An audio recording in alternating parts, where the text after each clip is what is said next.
In April of 2023, I entered In Bloom down in Palm Beach. Beautiful show. It's a GCA flower show, April 15th and 16th. And I entered in the class for botanical jewelry called Millefiori.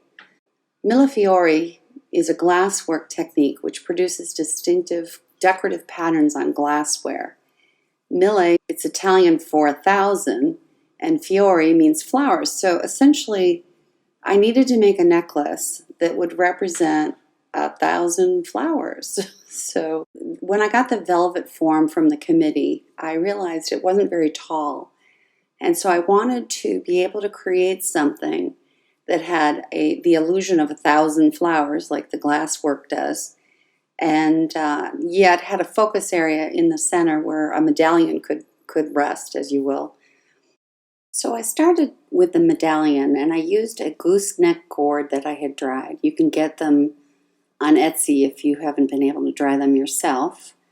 And I like using gourds because they're not flat as material. They're kind of curved, so they make excellent brooches or things that you don't want to lay flat, so you have a little bit of dimension to it. And was careful when I cut out the center because I didn't want to waste that material. So the front medallion is an oval with the center cut out. The back medallion for the clasp was the center of the oval that I had created for the front, as you can see here. I wanted to try something different. I saw at the end of cinnamon sticks, there's this wonderful movement and swirling patterns, and I thought that'd be fun to create in the center of this oval. So I have this tiny little chop saw. You can get it at Micro Mark, which is a website that has little miniature tools. And this is called a cutoff saw. And it can cut up to 3/8 of an inch to a 1/2 inch. And so I thought it would be perfect for the cinnamon. And in order to cut pieces that are the same dimensions in terms of its thickness, I put this piece of duct tape with a piece of the cinnamon stick, actually, so that it would have something hard to rest on, and it would stop the piece at a certain length, so each piece would be cut precise. And it's nice, it has a guard right by the saw blade. So when you're ready, just be really careful, and you can lift the saw guard and do these little chop saws for these cinnamon sticks, and it smells really good.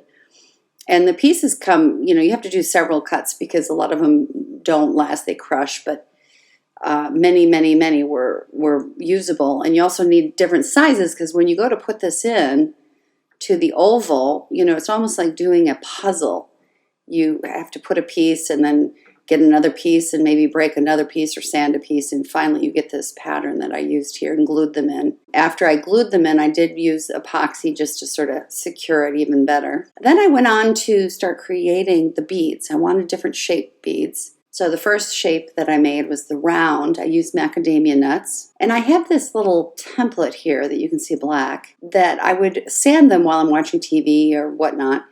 And it's actually very relaxing. It's not, it just takes a little time is all. And then I would put it through a hole in this template that I wanted the same shape so that they were all evenly shaped, if you understand. You don't have to buy a template. You can make one out of wood by drilling a hole, the diameter of which you want each of your beads to be. And as long as it goes through that hole, then you're all set.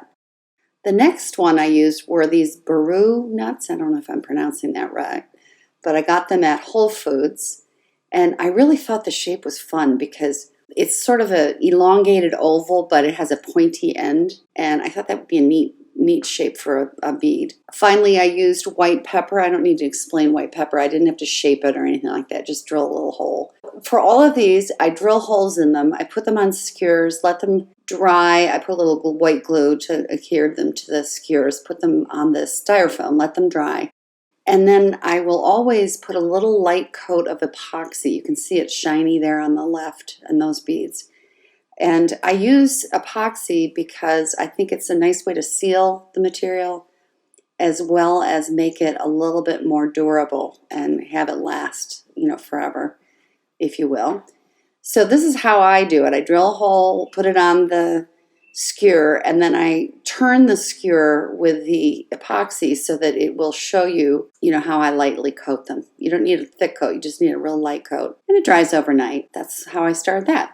To get the links, I take raffia, and there are several other videos that can show you how I do that, but I take raffia and I put it in a little drill and I turn it with glue and create these long pieces of raffia that are twisted and tied, really neat.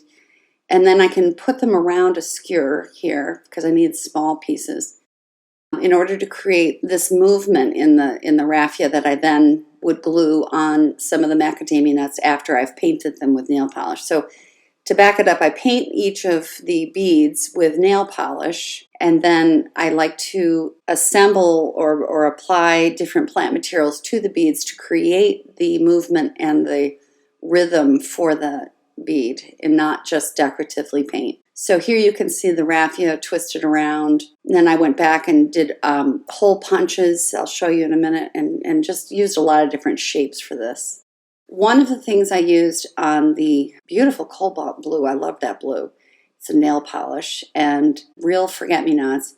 But then they became very translucent, as you can see in this picture. So then I realized I had to go back and paint each one in this necklace so that they would really pop.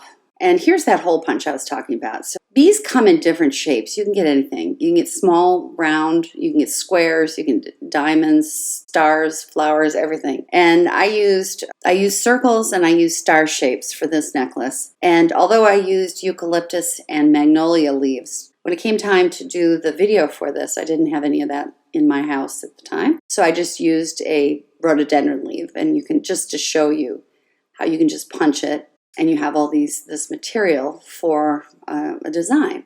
So here's a picture of the key card that shows you the plant sample card, shows you the magnolia leaves that I cut out in little stars. There's the cute little forget-me-not, and also the eucalyptus leaves that I used for the circles. And then when you put it all together, I used pokeweed for the spacers, and the tiny little white pepper goes around the soybeans, which is a smaller circle that I wanted for a shape.